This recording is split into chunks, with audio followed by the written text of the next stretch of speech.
Question 1. Through the lens of preventative maintenance in food processing, Marcus, a technician at a poultry processing facility, has noticed that several evaporator coils in the blast freezer are exhibiting minor frost buildup. The defrost cycles appear to be functioning and air circulation seems adequate. However, production demands have led to more frequent door openings than the system was originally designed for. What is the most appropriate course of action for Mark? Recommend to maintain system efficiency and product safety. A. Recommend increasing defrost cycle duration by 15 minutes per hour to compensate for the frost buildup.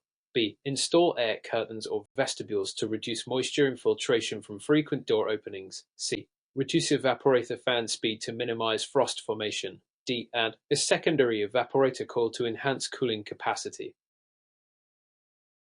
Answer. Correct answer. B. Explanation. Frost buildup is a common issue when warm, moist air enters a blast freezer, especially through frequent door openings. Increasing defrost time may temporarily help, but doesn't solve the root cause. Moisture infiltration, reducing fan speed. C. Can reduce airflow and negatively affect temperature uniformity. Adding another coil, D, is cost-intensive and doesn't target the cause. Installing air curtains or vestibules, B, is proven air management technique recommended by the ASHRAE Handbook. Refrigeration and supported by FDA Food Code 4301.12 to maintain food safety by limiting airborne contamination and moisture ingress. Question 2. Given the circumstances of regulatory compliance, what is the most appropriate reason why an HVAC technician working in a dairy processing plant must calibrate temperature sensors used in holding tanks at regular intervals? A. To comply with HAP monitoring protocols that ensure critical limits are consistently met. B. To increase the energy efficiency of the refrigeration system. C. To avoid condensation formation on pipes. D. To reduce the cleaning frequency required by FDA. Answer.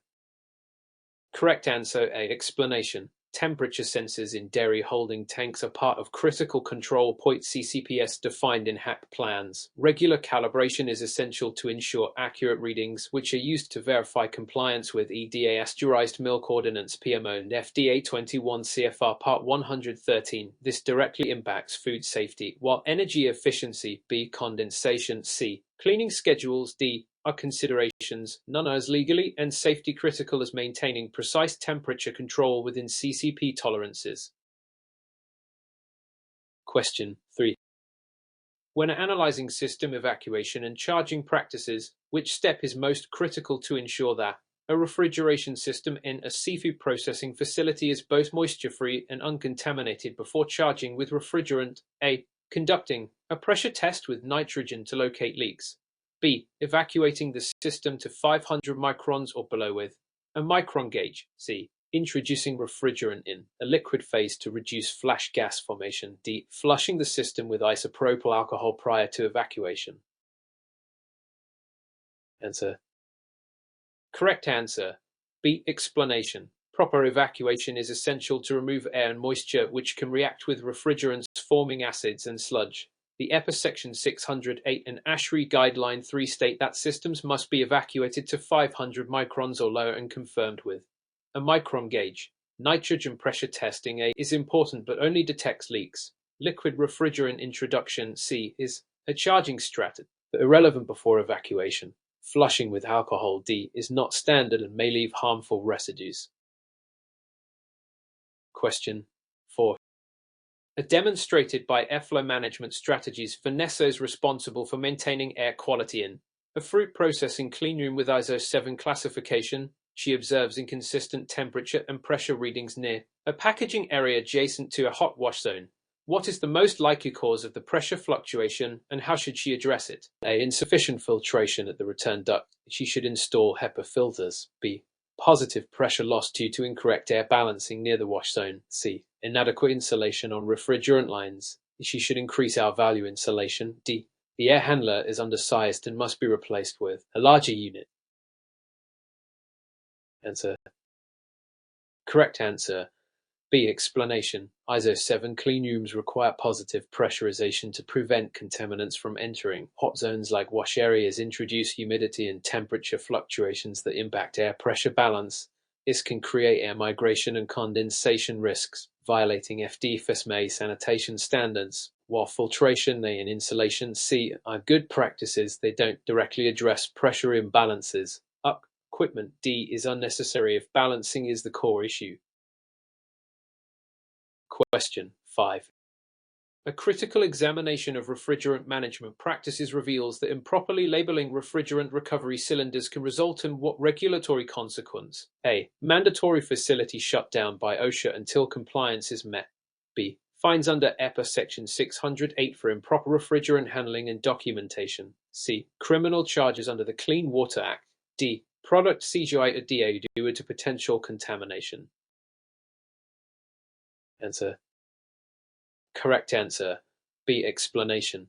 The EPA Section 608 mandates that recovered refrigerants must be clearly labeled with content type and whether they are mixed. Failing to do so can lead to fines and penalties. OSHA enforces workplace safety but not labeling. The Clean Water Act C addresses wastewater, not refrigerants. The DED governs food safety, not refrigerant container labeling. The correct handling and documentation of refrigerants are enforced under 40 CFR Part 82. Question 6. To illustrate this point, Technician Ahmed is servicing an ice machine in a commercial seafood processing facility. He notices biofilm accumulation inside the evaporator plate and around the water trough. What should be his primary concern in this situation? A. Biofilm can reduce cooling efficiency and increase energy costs. B. The system may experience mechanical failure from biofilm buildup. C.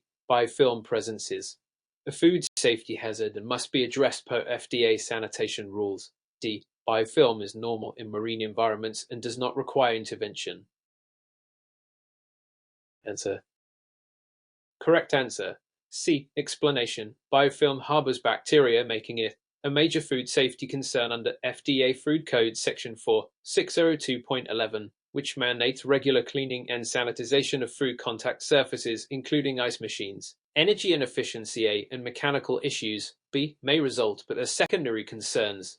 Ignoring biofilm due to environmental assumptions. D violates sanitation standards. Regular cleaning schedules and approved sanitizing agents are required in food-grade environments.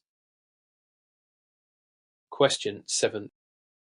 From a practical standpoint, which of the following best explains why technicians must monitor superheat at the evaporator outlet when servicing refrigeration systems in meat processing? A. To ensure that refrigerant is completely evaporated, preventing compressor damage. B. To regulate oil return through the suction line. C. To minimize noise from vapor compression. D. To prevent excessive liquid refrigerant entering the expansion valve. Answer. Correct answer A. Explanation. Monitoring superheat ensures that only vapor, not liquid, returns to the compressor, avoiding slugging and damage. This practice is critical in meat processing where temperature precision affects both food safety, FDA, and equipment integrity, ASHRAE standards. Oil return B is influenced by suction velocity, not superheat directly. Noise minimization C and expansion valve protection D are not primary purposes of superheat control. Question 8. During the process of routine preventative maintenance, technician Lisa finds that the pressure switch in a low-temperature freezer room of a dairy facility is intermittently failing to engage during startup. The dairy plant operates under strict temperature control to prevent microbial growth. What should Lisa prioritize? A. Bypass the pressure switch temporarily to allow system operation. B. Immediately replace the switch to ensure system reliability and compliance. C. Increase the refrigerant charge to overcome pressure fluctuations. D. Delay action until the next scheduled service window. Answer. Correct answer. B. Explanation. A failing pressure switch risks improper system operation, potentially leading to temperature excursions that violate FDA milk storage requirements and pasteurized milk ordinance (PMO) standards. Bypassing A introduces legal liability, increasing refrigerant. C can cause overcharge and efficiency issues. Delaying D puts product safety at risk. Prompt replacement is the correct action per NF 7 tip on equipment reliability. Question 9. Among the various safety protocols in refrigeration servicing, which best explains the purpose of using personal protective equipment (PPE) when handling refrigerants in A confined machinery room. A. To prevent exposure to high-pressure refrigerant spray and possible frostbite. B. To comply the DAAFD reporting requirements. C. To reduce the likelihood of tripping over tools. D. To avoid refrigerant contamination due to technician contact. Answer. Correct answer A. Explanation. Pressurized refrigerants can cause frostbite or chemical burns if they contact skin. PPE, including gloves, goggles, and long sleeves, is required by OSHA 29 CFR 1910.1200, Hazard Communication, and ANSI Standard 15, particularly in confined spaces. OSDA B does not regulate technician safety gear. Trip prevention C is unrelated, and human contact does not contaminate refrigerants. D. Question 10. In what ways can improper schematic interpretation lead to operational hazards in a food facility refrigeration system? A. Misreading control wiring can cause improper defrost cycles and food spoilage. B. Schematic errors increase refrigerant evaporation rate. C. Interpreting schematics incorrectly reduces pipe insulation effectiveness. D. Misreading diagrams leads to bacterial contamination. Answer. Correct answer A. Explanation. A poor understanding of electrical schematics can result in control wiring errors, especially in defrost cycles. An incorrect defrost timer or sensor wiring could cause temperature deviations, directly compromising food safety per FDA HACPAN 21 CFR Part 110. Evaporation rates B in insulation C aren't related to schematic reading. Bacterial contamination D stems from sanitation issues, not electrical design errors. Question 11.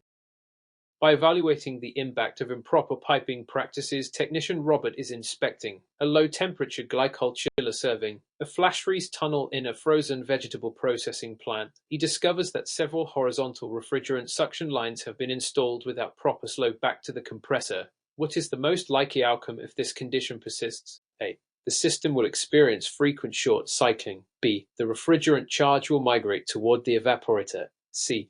Oil return to the compressor will be impeded, leading to compressor failure. D. The evaporator pressure will increase, reducing system efficiency. Answer. Correct answer. C. Explanation. Suction lines should be sloped toward the compressor to ensure oil return via refrigerant flow as required by ASHRAE refrigeration design guidelines and ANSI standards. Poor slope causes oil logging, eventually starving the compressor of lubrication, leading to mechanical failure. Short cycling A. Charge migration B. And evaporator pressure D may occur in other system faults but are not the primary risks here. Question 12. In a context of safety practices for food processing facilities, why must technicians avoid using open flame torches when working on refrigerant piping inside production zones? A. Torches can heat refrigerant lines too quickly, weakening the weld. B. Open flames may disrupt airflow balance in cleanrooms. C. Combustion byproducts can compromise food safety by contaminating product zones. D. Torch use violates the energy efficiency standards set by DOE. Answer. Correct answer. C. Explanation. Using torches in production areas introduces carbon monoxide, soot, and VOx, which can contaminate surfaces and air in FDA-regulated zones. This violates FSA preventive controls and is restricted by OSHA 29 CFR 1910.252, welding and cutting, and EDGMP rules. Other answers, and B, reflect operational concerns, but not the critical food safety risk. DOE energy standards, D, are unrelated. Question 13. According to recent studies in control system diagnostics, technician Sarah is reviewing the Direct Digital Control (DDC) system in a cheese aging room that uses humidity control for mold development. The system shows erratic humidity levels despite accurate sensor readings. Which of the following is the most likely root cause? A. Sensor calibration is off due to condensation. B. The humidity set point was overridden by manual input. C. The control loop may be improperly tuned, causing instability. D. A refrigerant leak is decreasing the coil efficiency. Answer. Correct answer. C. Explanation. DDC systems use PID loops to manage environmental conditions. If not properly tuned, gain integral derivative. The system can overshoot or oscillate even when sensors are accurate. This is a control algorithm issue, not a mechanical fault. ASHRAE GPC36 and BAS guidelines stress correct loop tuning. Manual overrides are possible but not the most likely if the interface logs show no changes. Refrigerant leaks affect cooling but not direct humidity and stability. Question 14. Considering the evidence from refrigerant behavior under pressure, which of the following best explains why? A technician must avoid charging a low-temperature food storage system with liquid refrigerant directly into the suction line. A. It causes oil dilution and corrosion in the discharge line. B. It prevents proper evaporator coil saturation. C. It can cause liquid slugging, severely damaging the compressor. D. It leads to overcooling of the condenser and high head pressure. Answer. Correct answer. C. Explanation. Introducing liquid refrigerant into the suction line risks slugging, a condition where liquid enters the compressor, damaging pistons or scroll components. EPA Section 608 ASHRAE Fundamentals and major OEM guidelines caution against this practice. Oil dilution and overcooling aren't direct results of suction line charging. Improper coil saturation relates more to metering device issues. Question 15. While examining EPA regulations, which of the following actions during refrigerant recovery in a food facility is considered non-compliant under Section 608? A. Using a recovery machine rated for the type of refrigerant used in the system. B. Recovering refrigerant into a pre-labeled reclaimed refrigerant cylinder. C. Venting refrigerant to atmosphere due to time constraints. D. Weighing the refrigerant before and after to document total recovery. Answer. Correct answer. C. Explanation. Venting refrigerants is strictly prohibited by EPA 40 CFR Part 82, regardless of convenience. Even small leaks must be contained or recovered using certified equipment. The other practices listed A, B, and D are compliant and expected during proper refrigerant management. Violations can result in fines up to $44,539 per day per incident. Question 16. With respect to humidity control in clean processing environments, what is the primary reason desiccant dehumidification is preferred in meat drying rooms over standard refrigerant dehumidification? A. It uses less energy than mechanical dehumidification. B. It allows better control of low dew point conditions without freezing risk. C. It requires less maintenance than refrigerant coils. D. It integrates easily with co-based refrigeration systems. Answer. Correct answer. B. Explanation. Desiccant systems are ideal for low humidity applications, e.g. meat drying, because they aren't limited by coil frosting like mechanical dehumidifiers. They provide control below 30% RH, which is crucial for pathogen control, e.g. listeria. FDA and DASIS require strict environmental monitoring in these zones. While energy usage may be higher, humidity precision outweighs cost. Integration, D, and maintenance, C, are secondary considerations. Question 17. In the modern context of schematic reading and control troubleshooting, which component should a technician examine first when a refrigeration system's solenoid valve fails to open during a defrost termination event? A. Pressure relief valve on the high side. B. Defrost termination thermostat and wiring. C. Evaporator fan motor overload relay. D. Compressor contactor coil. Answer. Correct answer. B. Explanation. Solenoid valves are often controlled by the defrost termination thermostat, which signals when to resume normal operation. If the thermostat is faulty or disconnected, the valve will not energize. This aligns with NEC Article 430 and system schematics where defrost logic interfaces with valve control. The pressure relief valve A is unrelated. Fan overloads C and contactors D affect different system. Question 18. To better understand electrical motor behavior, technician Alina is troubleshooting a three-phase condenser fan motor that keeps tripping its overload protection after 5.10 minutes of operation. What is the most likely root cause? A. The motor is slightly undersized but within amp rating. B. Phase imbalance is causing excessive current draw. C. The contactor coil is failing intermittently. D. The start capacitor is malfunctioning. Answer. Correct answer. B. Explanation. Phase imbalance in three-phase motors leads to overheating and overload, tripping even when voltages within tolerance. According to NEC 430.37 and NEMA MG1, a 2-3% imbalance can result in 20% temperature rise. The capacitor D is only present in single-phase motors. Contactor coils C would prevent operation altogether, not cause delayed tripping. Undersizing A wouldn't cause this pattern unless drastically misrated. Question 19. In light of recent developments in food safety regulation, why are HVACR technicians in yogurt production facilities trained to maintain negative pressure in certain fermentation rooms? A. To increase heating efficiency. B. To draw in outside air for temperature control. C. To prevent airborne contaminants from escaping to adjacent packaging areas. D. To reduce the need for mechanical filtration. Answer. Correct answer. C. Explanation. Fermentation can release bioaerosols or odors that compromise nearby packaging zones. Negative pressurization ensures air flows inward, not outward, per FDFSA Preventive Controls Rule and ISO 1464444. Heating efficiency A and outside air B are unrelated to contamination control. Filtration D remains necessary regardless of room pressurization. Question 20.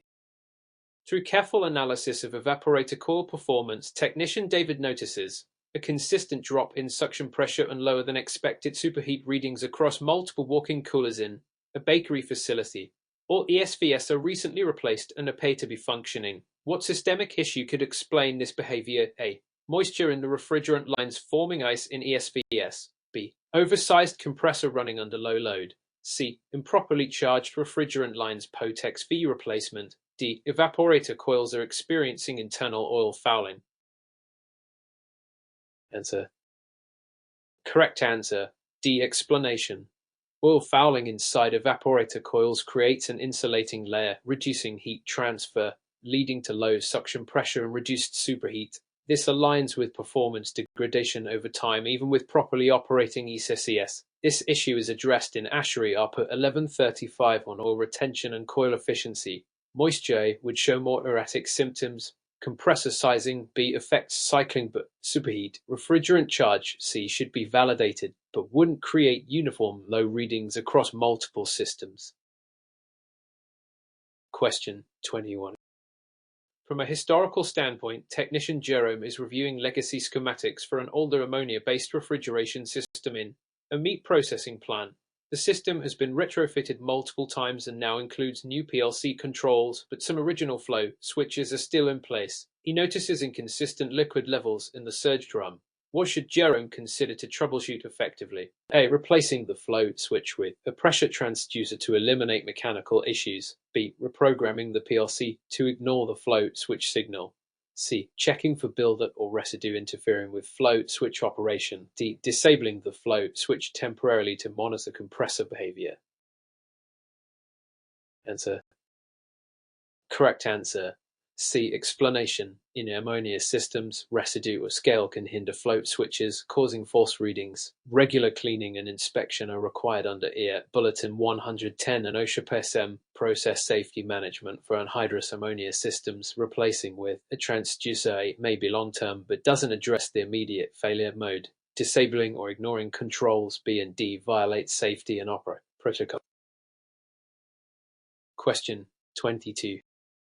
To determine whether system startup protocols are sufficient, technician Olivia is commissioning a glycol-based cooling system for a chocolate tempering line. She observes that while the flow rate appears stable, the temperature differential across the heat exchanger is significantly lower than expected. What is the most appropriate action? A. Increase the refrigerant subcooling to improve heat exchange. B. Verify the glycol concentration and specific heat of the solution. C. Adjust the suction pressure to lower the evaporator coil temperature. D. Install a secondary loop with a higher head pump.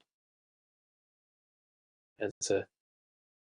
Correct answer. B. Explanation. If the glycol concentration is too high, it raises viscosity and lowers the specific heat, reducing heat transfer efficiency. ASHRAE HVAC application CH 32 and fluid datasheets from glycol manufacturers recommend verifying concentration for proper thermal capacity. Subcooling A and suction pressure C affect the refrigerant side, not the fluid side. Installing another loop D may not be necessary if the primary glycol mix is off-spec.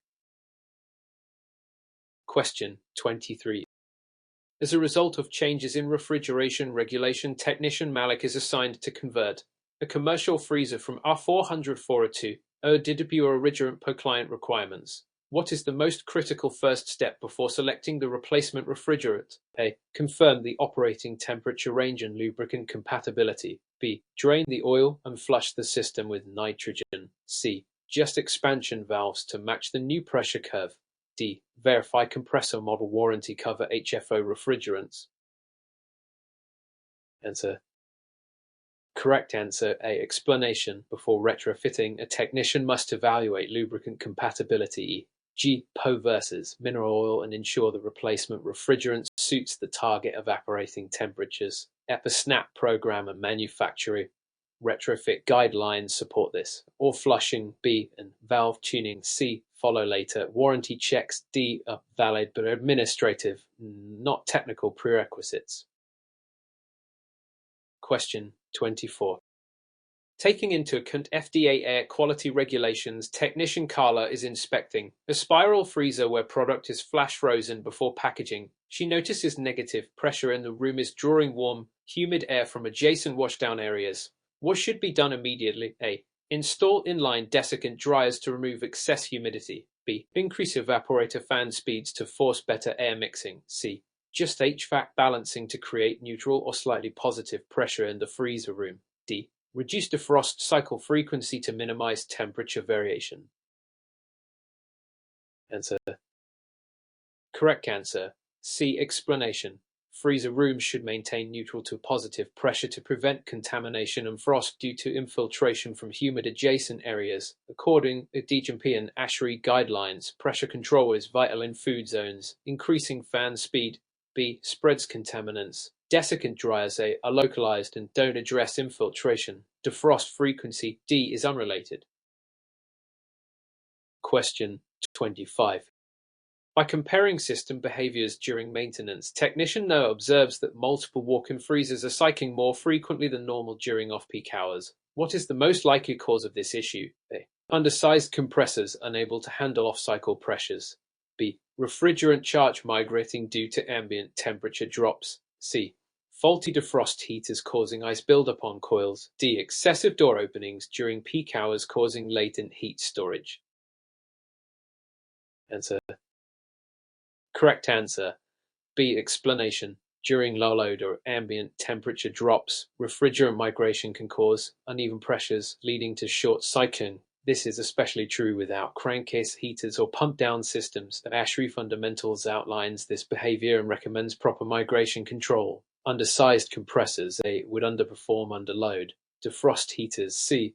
act during planned cycles. Door openings D. matter during peaks, not off hours.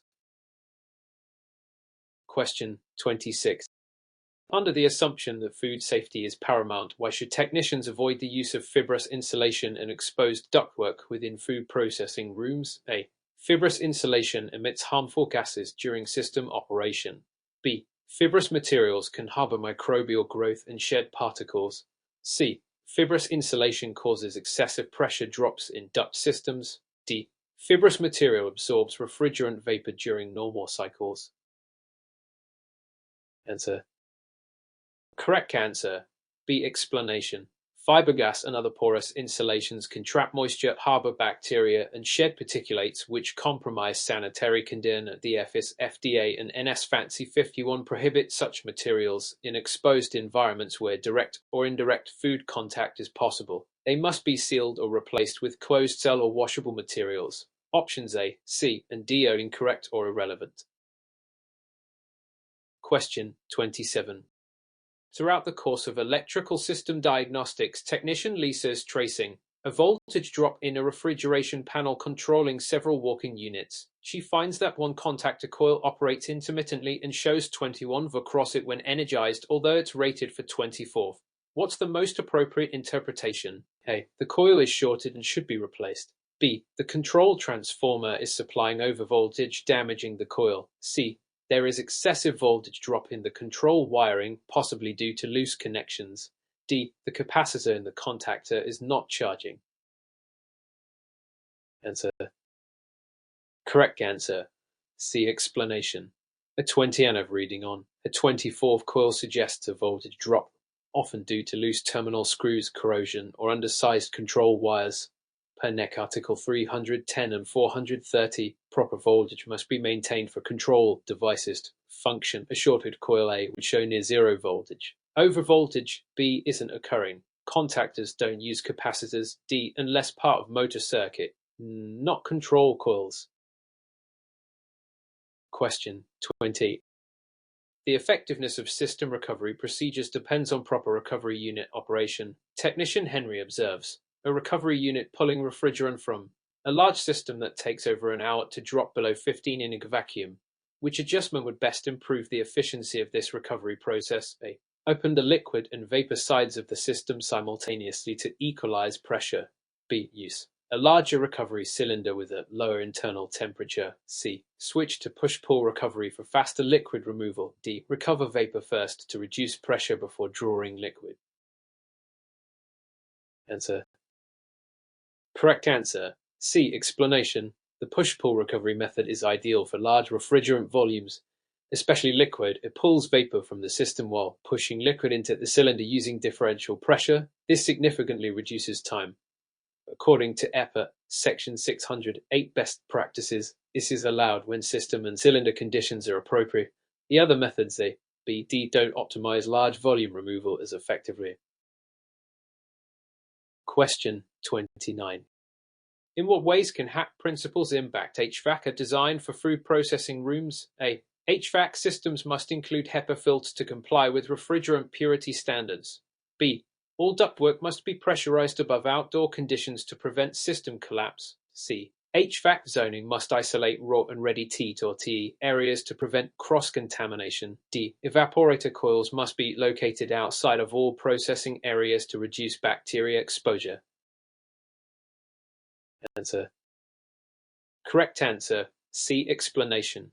HAP plans emphasize zoning to control biological hazards. HVAC zoning operates RTE and raw product areas via airflow direction, pressure differentials, and filtration, complying with FDFSI or DFSS. HEPA filters A may be used, but not for refrigerant purity. Pressurization B is a structural concern, not a HAC requirement. Evaporators D must be accessible and cleanable, not relocated outside.